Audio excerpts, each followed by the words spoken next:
My guest on this week's episode of Suds Search is Gary May, founder and president at IMAX.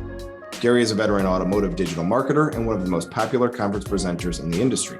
Gary has presented at virtually every major automotive digital marketing conference, including NADA, Innovative Dealer Summit, Driving Sales, and Digital Dealer.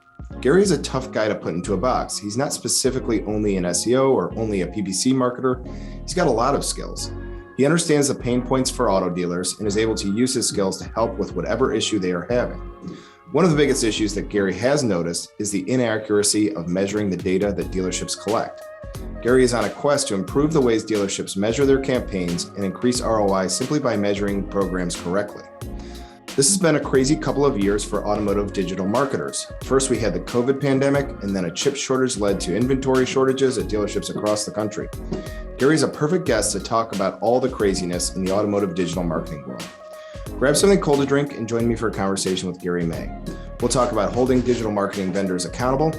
We'll talk about how the chip shortage has changed the way auto dealers are marketing themselves. And we'll spend a little time talking about Gary's experience as a competitive cyclist. All right, Gary May, welcome to Suds Search. How you doing? I'm doing all right. Thank you for the invite. Well, I'm very excited to talk to you. I said, I've met you very quickly, but it's nice to actually have a conversation, not at the craziness of a conference. So, here's one thing. You're a hard person to put in a box. Usually my guests are they're into a niche part of PPC or they're technical SEOs. Your agency does PPC and SEO, but you go further. What services do you provide for the audience to say, kind of just tell us what you do? Well, the trick question for over a decade has been, or a statement / question has been, gosh, everybody knows Gary, but what does his company do? So that's the fun part. So we are an agency from the creative and execution standpoint, SEO, SEM, social, on-page content. We were really the first aftermarket automotive-centric vendor there, going back 14 plus years. For 11, we were the only vendor with 3 working automotive media staffers, myself included. And the first true vendor, not a single asset or a single person in it, but as far as a vendor in automotive in social media, that goes back to December 07. So we're really first there blazing the trail, and a lot of sales coaching, say BDC building internet departments, etc., as the name has morphed and changed really over the last decade plus. But in short, for 14 plus years, September will be 15, we have been dealer advocates. Many folks have poached that statement that I put out live about 8 or 9 years ago. We are dealer advocates, have been. We fight for the dealer. There's a lot of controversy about OEM certified programs, website vendors, SEO vendors, etc. Who's in the mix, who's not, who's taking what money. It's real simple. If you want true best practices, although that opens up a can of worms because some people say, oh, you say best practices because you're not good at it.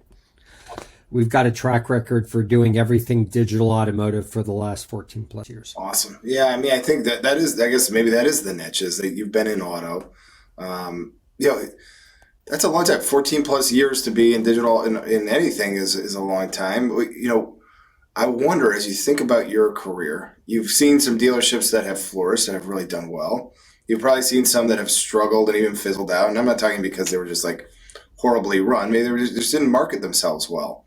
When you think about the people who've thrived versus the people who've struggled, what are some of the differentiators? What are some of the things that the strong did well and the weak did not? Well, whether it's digital marketing or sales operations or fixed ops, et cetera, it comes down to culture, care, execution, measurement. Right. It really is close to not mattering at all where you go, as long as you have the culture, you have the support. It's not simply, oh, we're going to put money into this, or we have a guy or a team or a girl.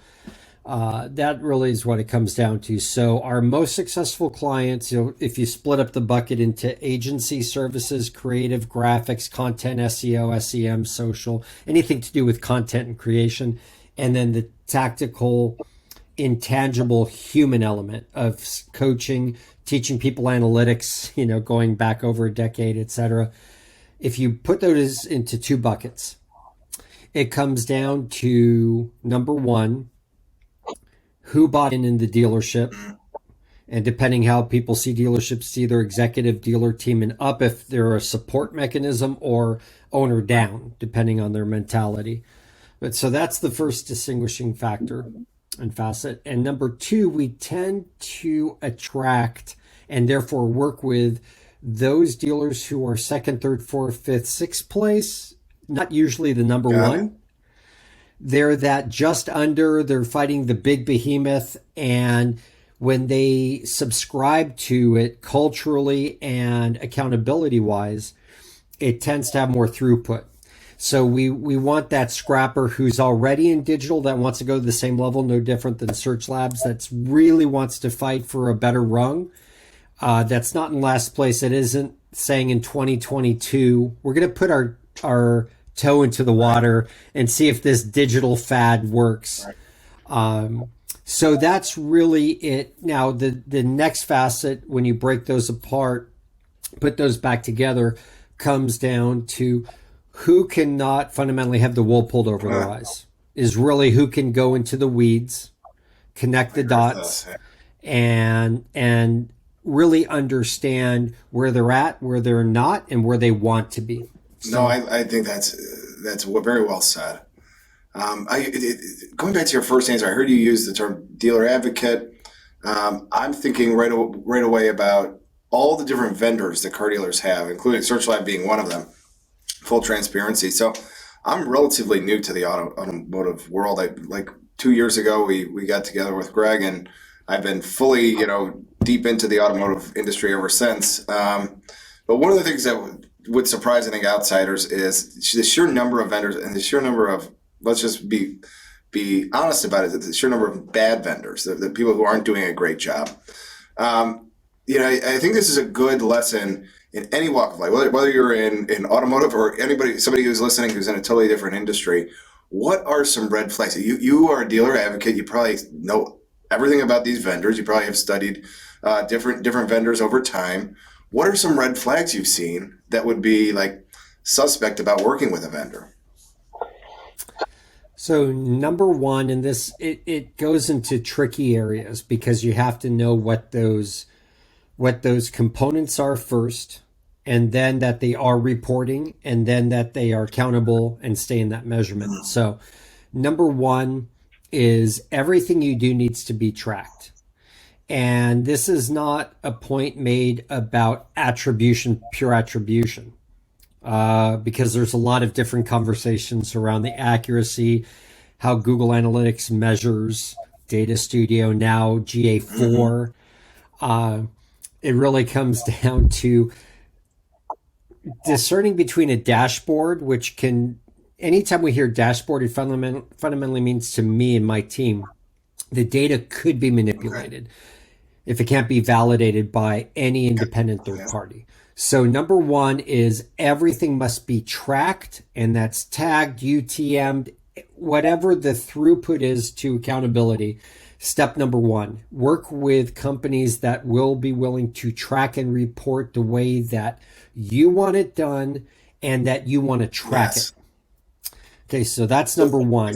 Number two, it's almost like you mentioned the people who have been successful didn't get the wool pulled over their eyes. This is the sort of conduct that you're talking about. If somebody who would want to pull the wool over your eyes would be like manipulating this data, and so it's probably a bad sign, right? It's probably a bad sign if they're doing that. Yeah. It's usually a tell. Now, admittedly, there are companies, and we're not here today to name names, and a lot of the larger ones are known fundamentally. However, let's say that, for example, if you're in Google Analytics and your vendor has not connected your Google Ads account, your MCC, your My Client Center, into Google Analytics, you get half of your data in your CPC reporting. You don't get the cost and the click data. You get session and bounce data, as an example. So if your vendor And there's at least half a dozen still in automotive. Again, not to single anybody out. Some of them do this by default, and then upon request, they'll open the gates and connect it right. And when you're looking in analytics under your acquisition, under Google Ads, you'll see that multicolored A logo next to each campaign. By not doing that, somebody may not be fraudulently, intentionally fraudulent. Most of them that do it that way need that phone call and the email, including, by the way, copy your rep from your OEM, your digital rep, and say, oh, by the way, would you connect these, or else we're going to be questioning your performance and your data. We don't want to see it solely in our dashboard. We want to see it reported directly into Google Ads, or from Google Ads into Google Analytics or Data Studio. So that's one of those telltale signs if you're not getting all the data. Number two, whether you're Google Analytics certified, you've gone through the courses or not, understand one of the first pivots you should be able to do inside analytics within any metric, your behavior, your pages, etc., is look at a second dimension. And one of the most common ones to hold accountable is city, state, or region. If you're in Texas, like you are talking with me and you guys are now, you're down the road in Plano, not too far away I'm from in Chicago, but yeah, Greg is, yeah. Oh, you're in Chicago, there, that's right. Sure. Yeah. Excuse me, Greg and the team. If you're in Texas and you're a business, let alone a dealership, and you have a lot of clicks, whatever that a lot of number is, coming from California, New York, a certain Amazon Web Service farm that you may not know in Virginia, Michigan, Minnesota, and that's where a lot of your clicks are coming from, probably not the clicks are going to convert, not the traffic you're looking for if you really want to buy traffic or go after traffic, because traffic, for the sense of traffic, is kind of like playing Frogger in traffic. You're going to eventually die. So that's the ability, not specific city. That's one example under second dimension. But if you do not know how to measure in seconds and hold that vendor accountable, that's the second way that the wool's going to be pulled over your eyes. Not just the SEM companies. This is also heavily indicative of those email marketing and list buying companies. They're going to get you non-human, non-real traffic, fraudulent traffic, many times bot, B-O-T, not B-A-U-G-H-T, traffic. And those are their telltale signs. And I'm going to go a little rabbit hole here for a moment. So pardon me, because this is now an indirect answer. This is not, if it is their initiative, been made public, talked about on the Google side. However, Google rolled out a new initiative last year, a year late or a year delayed, called Core Web Vitals. My gut, because Google makes no money on organic fundamentally, they make all their money in paid, display, programmatic, etc., is, and very soon probably other tangible deliverables from Google, but let's not open that Pandora's box right now. One of the factors in my assessment of watching performance, the integration with SEM as well over time, is if you're getting traffic that doesn't convert, because the whole part of Core Web Vitals is speed, user experience, load times, first paint, all these technical terms. One of the things that's not in that back end in Search Console that we believe is pretty indicative of performance is Google can see, Bing can see traffic to conversion. It knows which pages have forms. It knows you have a chat button or a text button. It knows your phone number. It's in your business listing. If it doesn't see conversion, that also affects your overall site performance. Again, this, I'm not saying Google's saying this.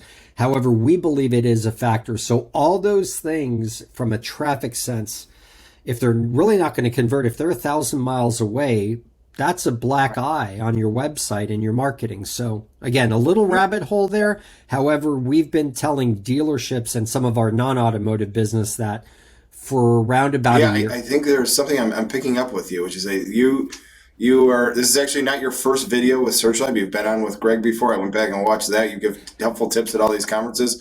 At one of these, you were talking about UTM tracking, which is all about measuring accurately. Today, measuring over and over again, how you measure. I have two questions about measuring properly as it relates to car dealers for you, Gary. The first is, channels. Car dealers are in a bunch of channels. They got PPC going, they got paid social going, they got SEO. Yeah, Google Business Profile now. They've got traditional forms of marketing that they're doing, email, text marketing, a zillion different things. As a consultant, really for us, we have to justify our PPC dollars, the PPC dollars you're spending with us, and the SEO dollars you're spending with us, and that's it. As a consultant, I imagine you have to be more of a strategist. You have to look at the whole picture of all those channels and help explain it to a dealer. How do you help a dealer understand how each of their channels is performing? What's the key? That is a really loaded question, but a fantastic one. So, and being as how we're really passionate about what we do, and a lot of people, again, the joke of, gosh, Gary, everybody knows you, what do you do? And these are people that jokingly say that to me event after event after event for over a decade, is it really comes down to what and how. Some people really want to get into the why, but usually dealers, GMs, executive level of groups, COOs, they don't want the real nitty gritty. They want to be able to learn a little, get smarter in their OEM meetings, get smarter with their vendors, etc. So we want to educate first. We do not vend. We do a lot of referrals to vendors, a lot. And we take this much money for every vendor that we've referred. Full disclosure, we've taken dinners, tickets, VIP events. We're all together at NADA in 3 weeks. Full disclosure, I've had that. We don't take the thousands of dollars per month that most in the industry do for introducing you to vendor X. So in that scheme, that's not the plug or a backslap. That's saying, we introduce a lot of companies. We've got a group in a state now that's paying us for that education and accountability overall. So they said, hey, by the way, what would it be if you did content and SEO for us? And then they backed out about 2 weeks later and said, no, we want to keep you in that wheelhouse. You're going to validate and introduce a vendor, and then you're going to hold them accountable with us. You're not going to get that revenue. You're not going to get those deliverables. So we do that a lot in SEO, content, SEM, and social, especially the paid social side. So our job, per your question, is tell us how we are getting delivered that, or it's not meeting the mark. What are those KPIs? Because you said key, which is really great. So what are those key performance indicators? What's the benchmark? Can we beat the benchmark in the industry? People have been talking about for years, SEM, impression to ad, click-through rates, conversion rates. Those numbers are very manipulatable. So people want to end up either selling a product or service, which is really selling products through the service department. So we're always selling something. Traffic that doesn't convert, major bummer. Okay? Traffic that converts that can't be contacted, major bummer. And that's usually the dealership's fault, not really where the traffic and the leads come from. However, yes, there's an issue with that as well. So it comes in a few phases. Number one is, what is the true measurement from traffic to actually converting to reaching them, etc. So number one is explaining how that's reported. Number two is getting in a little bit into the weeds, like I said, second dimension, UTM tracking, sourcing, all of those things, making sure every single bit of media that goes out has some way of tracking. It's called source medium within your reporting in Google Analytics, but it can go deeper than that, especially as we go to a cookieless, hopefully pixelless world eventually. Didn't want to upset anybody at Facebook there. So it really comes down to what are their goals. That's the part that's usually missing, is anybody can rattle off averages and contact rates and conversion rates and 2% in SEM, and social is under 50 cents for a click and under $1 for a lead. And everybody can regurgitate the content that's already been said by 50 other people. The question is, how does that work for me as a dealer, as a marketing person for a group, as a GM, as a COO or an ops director? So those are the hard to address and handle questions initially. And then the next part of it is, how do you make it tactical and accountable after that? So yes, we spend a lot of time in the weeds And the coolest thing that's ever come out of that is, hey, I went to my 20 group and got best idea. And a year after you presented that idea to me and explained it to me, or we actually got our cost per lead across our entire digital marketing spectrum from $80 down to $45. I mean, these are big metric movers that really matter. We got our contact set and show rates up by 40% in 4 months. Those are real tactical things that matter. And it means you have to understand. And this is the cool part. And yeah, there's people on your team that can also do this. Cut my arm off, cut my leg off, put me into a parachute, drop me from 13,000 feet into any dealership in the US or Canada. Their website, their CRM, their CMS, for their website, their analytics, their dashboards, all that stuff. I can do it, update it, fix it without a call a friend. So that's the part that you need to be able to explain it and not have all those intermediaries. It's like, hey, answer this, unless we can immediately say it's something we don't do. Well, it's interesting. I said I had 2 questions about measuring, and I've seen this go. At the beginning, we talked about the challenge of too little information, right? UTM tracking is an example of like, we need more information. You're not tying everything together properly. What I'm seeing sometimes, I wonder if you come across this, is, for instance, we had a client there, we just inherited them. They were going through a site migration and they had 200 plus events that they were tracking. It was like information overload. It was like, what are you actually, about 190 of those, I guarantee you don't care about. But you're still measuring them and we're still talking about them. And some poor kid at Search Lab has to set them all up. And, I wonder if you come across this idea. It's like information overload. Too much information can be a bad thing.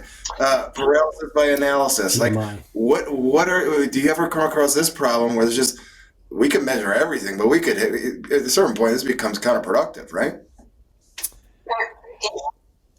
Yes, completely. And in addition to that, when you get into events at that much of a micro level, you lose visibility because you're ending up measuring the same thing multiple times. And anybody who's spent any time in and around dealerships in the digital realm experiences the same thing in CRM. Look at all those reports for your appointments, for your show rates, for your contact, for your sold. And then what is the report? You're looking at 4 or 5 major, very important reports to you. Well, when does that report's benchmark start? Is it when the activity was done? Is when the customer or the lead first comes in? Is it when the appointment was set in this report? Is it when contact was set? So you end up having reports that have redundant metrics in those. So from the event side within behavior in Google Analytics, there's only a few things that really matter. And most of the additional metrics has been from a lot of the talk louds in the industry. And so number one, everything comes down to a hard conversion. Was it a click to call, a call from a mobile or a non-mobile device, from the website or from the device? Is it a form fill? And form fills continue to drop. And some people, disclaimer, there's always anomalies and there's no rules in this aspect. However, in general, form fills have gone down also artificially because of these inventory environments we now have been living in for the last year plus, and probably with us for the next 2+ years, if not longer. Mark my words. So what comes out of a lot of events, other than people screaming, we did all this for you, right? Is hard conversions. Number one, chat, text, form fill, hard conversion, name, email, phone, click to call, or some kind of tracked call off the device or from the ad. Basically, is it the website header or a different number from their Google business profile, etc. So those hard conversions, and a store visit, by the way, don't exclude that. Those are the ones that matter to generate revenue. The other ones that matter fundamentally come down to overall interactions with inventory, service, but ultimately completed a scheduled service, which let's call that a completed form. Let's call it what it is. And you can call for 3 or 4 different types of forms, especially if you're on a WordPress-based website, for the 3 or 4 different WP forms that you have on there for your subscription, you can categorize those different in events. The bottom line is, did you track the open? Did you track the close? So that's the next thing after hard conversions. And then what you call an event is, did you look at events for what they are from the beginning? And especially nowadays with digital retailing, notice they're in air quotes. How many opens do we have? And then how many actual conversions do we have? Not just playing with the trade value, not just playing with the calculator, but through to digital signing, PDFs, buying the car. And no matter what your take is on that, again, it's either a conversion or a not converted. Are you able to retarget and track them, etc.? So events dilute what's happening. If we set up the events within GA, no website vendor or partner, we work a lot, for example, with VistaDash, no vendor has ever been told this by us. Could you please set up a conversion for hours and directions? Yeah, right. It's an intention channel. It should be there, but is that really a conversion? Do we want that set up? No, we can see the page views by looking at our page behavior, not our acquisition data. Events are events, but there's way too much information there, and it convolutes what truly matters. So you want to look at inventory, you want to look at searches, especially if you have a full site search, a search bar that can not only look for inventory, but it can look for pages, it can look for blogs, it can look for anything. It can look for employees by name. People are screaming about website vendors like, oh, it's full site search. You can search for everything. Type in the employee name that's in the website. Can't find them because that page wasn't set up for site search. So there's all of these little attributes that come out of it based on these claims of. So yes, events have gotten crazy. We're looking at really under 10, sometimes if it's a very competitive area and we want to analyze, especially we use some other third-party data where we can track competing URLs and stuff like that. Not in GA. Google doesn't allow that.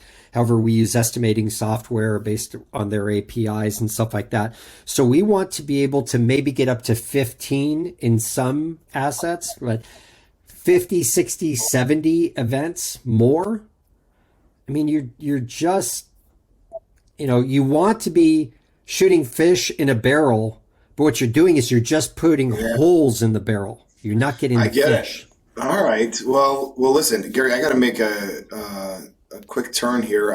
I think I'm contractually obligated to ask every auto dealer guy about the inventory shortage, the topic everyone was talking about. So before I go too far, to update anyone who's not aware, auto dealers have had limited inventory for like over a year and a half now. I mean, I can't remember exactly when this started, but yeah, this presents an interesting, a couple of interesting challenges for car dealers. Do you have any prediction for when this is going to end? And regardless, how should automobile dealerships prepare for that from a marketing point of view? So we've been telling our clients and partners since around April of 21, when we really saw what was happening in a very tactical, tangible way. And give you a little perspective in a moment as to the why. Because why matters. Because if I were a rocket scientist, I wouldn't be doing this. I'd be building rockets and getting paid a boatload more money. Since April of last year, we've been telling dealers 2024 to possibly 2025. Under duress, we'll tell somebody 2023 because they have a specific initiative. However, our direction has been 2 to 3 years, period. So here's why, because again, not a rocket scientist. I came from, before the last 22 years in automotive, and 14 and a half of those consulting, I came from the cycling industry. in my adult or professional life. And I still ride. I'm not competitive. Folks who think I am, got news for you. I'm not. However, I used to be fast back in the day when I was racing and competing and putting in those major miles per year. And I still love to ride. And when I started not being able to get bicycle tires in May of 2021, and those vendors, which I still have my industry connections, Continental and Panaracer tires, their reps and their marketing folks were telling me 1 year. There's already a rubber tree shortage. It's global. Plus, no one's out there planting them because of COVID. I went, because I'd already heard a little about paint and ceramic. We heard about other things. I started planting this rubber myth, including in social channels, Clubhouse, things like that. And some people are like, no, our OEMs are telling us this. And I'm like, okay, just give it time. So a lot of what we heard about from multiple industries, I'm also connected to the hospitality industry, a few others with really good, tight connections at senior levels. And they're saying, we're hearing about this from our suppliers. And so I started putting one and one together and getting two. Shocking, I know. It's not 26, folks. One and one is two. And started telling our dealers and even industry colleagues, this is going to go on for a while. And then about 6-8 months later, about last fall, everybody started going, wow, you were onto something. How? So it's merely that inner industry throughput is what blessed me with the ability to go out and say, hey, this is going on other places. We're going to hear about it. And then recently we heard about alloying, magnesium and other stuff was going to be available. Apparently that was heavily manipulated in areas of the world that do that. However, supply chain wise, we started hearing about real big problem areas. So suffice to say, we've been preparing all of our franchise dealers to be used car dealerships for 3 years. So take every pre-order you can, sell those because that's how people are going to get new cars fundamentally. All the talk about chips being made here or these billions of dollars of investments changing the supply chain, stuff like that. Great. If it happens faster, great, you're prepared. However, if you go down this path, and we're telling dealers to buy used cars and become buying centers, like really focus on that. In October of 20, 7 months before the industry was talking. Yeah, you were at. And our dealers beat the curve. They became known in their areas first. And yeah, sure, a lot of the managers, salespeople are like, why are you having us do this? We're getting through COVID and they're like, why do you want us to buy used cars? Like we saw something coming. So again, very fortunate to have guessed that one. We don't have crystal balls here at IMAX. Wish we did. We barely know how to not hit the 8-ball in first when we're playing pool. So, but so we see 2 to 3 more years of serious impacts to getting any kind of new vehicle supply that puts us into 18, 19, 20 million SAR, anything like that. So market better, plan better, listen to your customers. It's not about how much we can talk. It's about how much we can listen. If you're an agency, if you're a vendor, listen. Yes, you're paid to come up with ideas. You're paid to execute on campaigns, landing pages, better advertising, the throughput to the dealership. But gosh darn it, read the data, listen to your customers, and by the way, have them talk with their customers. One of the biggest misses in automotive retail, number one, is appointments being called confirmed when they were not confirmed by a second person. Period. You do that, you double show rates against industry average. Number two, start interviewing your customers. If you're a manager, if you're an executive, sit down with some customers every week, every month, and talk with them. Ask them. Don't ask your desk managers. And desk managers, no offense, make sure those TOs are still happening right because you're making all the money. make sure you're collecting as much information as possible, because those people are dropping 80 grand in your pocket for a $50,000 car right now. Those are the people that you want to listen very to. well said. There's one other part about this that's kind of been immune from this whole thing. And it's the thing that I think always gets overlooked when marketers and dealers talk together, and that's fixed ops. So this is like this huge profit center for dealers. It's always the last thing that comes up. You know, for the layman, that means like auto repair, parts department. This is a whole sub business within a business, and it's always this overlooked feature. But it's you know, I think it's like one of the most overlooked parts whenever we whenever we talk. It's like what mistakes are you noticing from your clients promoting fixed ops? So number one, it's under budgeted. And in many cases over the years, it's been non-budgeted. It's either those vendors, your oil vendor doing the oil change offer and sending it out, or your OE. It's been the tire company that wants to give you a spiff. There's always been an incentive to it. So pure dollars from the dealer, from the groups going into fixed ops has been massively undercapitalized for years and years. Matter of fact, if memory serves me well, going back 4 or 5 years now, it was Jared Hamilton's keynote at Driving Sales Executive Summit in Vegas about the fact that fixed ops was the redheaded stepchild in the, no offense to redheads or stepchildren, it was the underserved of the automotive industry marketing. So that's been going on for years. And then peel back the onion a little bit. Oh, that fantastic About Us service page on your website or our service department that has 70 words on it, the same stock images without any alt text that another 200 of your same brand dealerships do around the country, with a form on there or just links to the same pages that every other page links to. Really good inbound, insight linking strategy there, folks. And then there's really nothing that says where you're going to be treated differently or how and why you're going to be treated differently there, or what your service director's welcome message is, and all that stuff from an SEO and standard website perspective.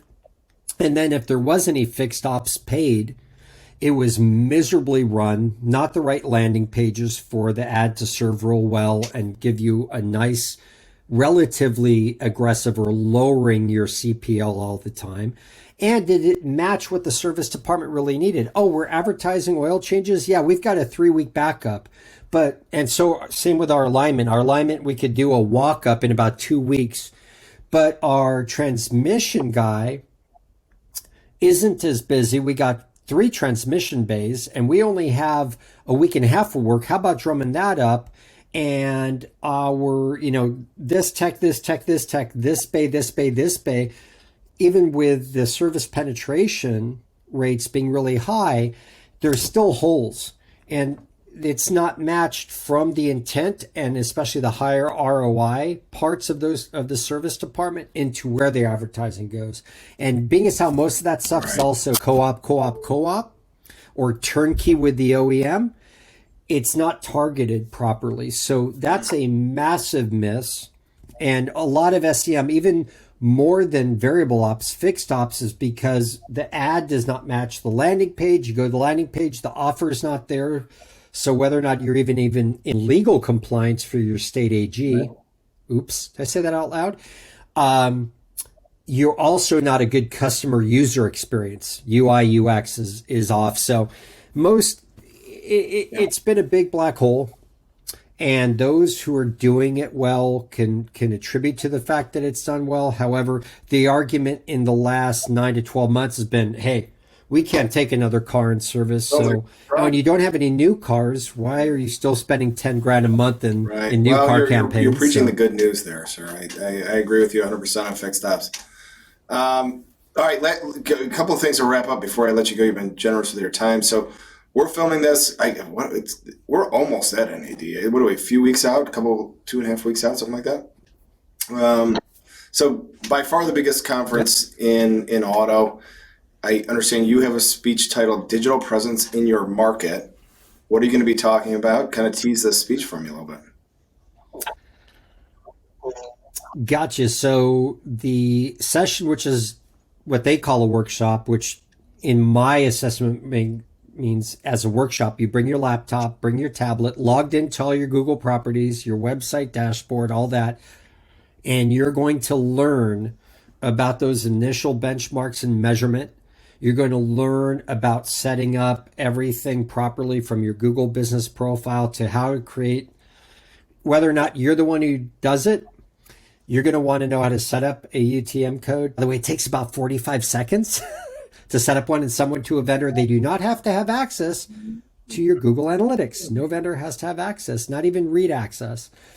So a lot of those measurement fundamentals, we're going to get into some cool areas, but the bottom line, know this. Number one, bring your laptop or your tablet to my 1 o'clock or 4 o'clock session on Thursday, the 10th at the Las Vegas Convention Center to learn either what's being pulled, about that wool that's being pulled over your eyes, you put so well, or how you could be doing things better. So you're going to have 10 takebacks or 10 topical items. You're going to have a number of takebacks within each of those topics, probably 2 to 3 within each one. Having done 20 groups for years and other association meetings, I've never had more than about 20% of the room ever have a working knowledge enough to keep them from having really crazy things being done with their money. I'm really looking forward to it. I have to move along here to everyone's favorite part of the show. This is where Greg Gifford has a question for the guest, but he gives me no context. It's a bit of a high wire act for both of us, but in this case, I feel like I got him because you've been talking about this a little bit. But I hit for you, he said, to ask you about one word, cycling. Now, you mentioned it a little bit, but exactly how good were you? What was your background in this, and how competitive did this get? So amateur is the first word response. Some people have incorrectly pinned me as a pro in the past, although when I was racing in my more active years, some of the intercategory racing, I did get to compete against pros, which was fun from time to time because they pretty much smash you. But started in the early 80s, and then in 85, me and my brother's folks put us into cycling in LA on the velodrome in Encino. So we got to learn to ride on the track in the 80s and get competitive there, and then migrated to the road racing criterium, stuff like that in the late 80s. And I know I don't look it, I'm 84. No, excuse me, I'm 52. But fortunately, cycling keeps me either healthy and happy or something like that. But had fun for 17 years of competing mountain, road, track, gravel. Just had a lot of fun with it. And so, yeah, I've had a few bike collections over the years, and then my 10 years in the bicycle industry. So a lot of fun. And that's actually where the Ride DSES at Driving Sales Executive Summit came from in the last 7 years, and bringing in those world-class celebrity riders, the pros, the retired pros, world champions, medalists, is my connection still to those folks in the cycling industry. So there's cycling. Then I'm going to ask you one question. Oh, you got the socks. Do you like this? Now that's what I'm talking about, Gary. You've got some product placement in here. This is exactly what we're looking for. I appreciate you wearing them, and I'm glad that like we hand them out. I never wondered. I always wondered, did anyone ever wear them? So it's really tough to pull it over the head to go into the bank. Exactly. So I just keep it, Well, I appreciate on that my very feet much. when I walk into love the those bank. Socks, and I wear them often. So I'm disappointed I'm wearing regular socks today. So same here. In any event, well, listen, you've been just a fun person to talk to and a great person to have a beer with. So I'm going to sign off for now. Gary, what's your favorite social media? How should people get in touch with you if they want to? Oh, gosh, my favorite social media is an email. They can reach out to the IMAX page on Facebook, IG, pretty much any of the channels, Twitter, etc. However, I'm going to date myself here. I like an old-fashioned phone call or an email.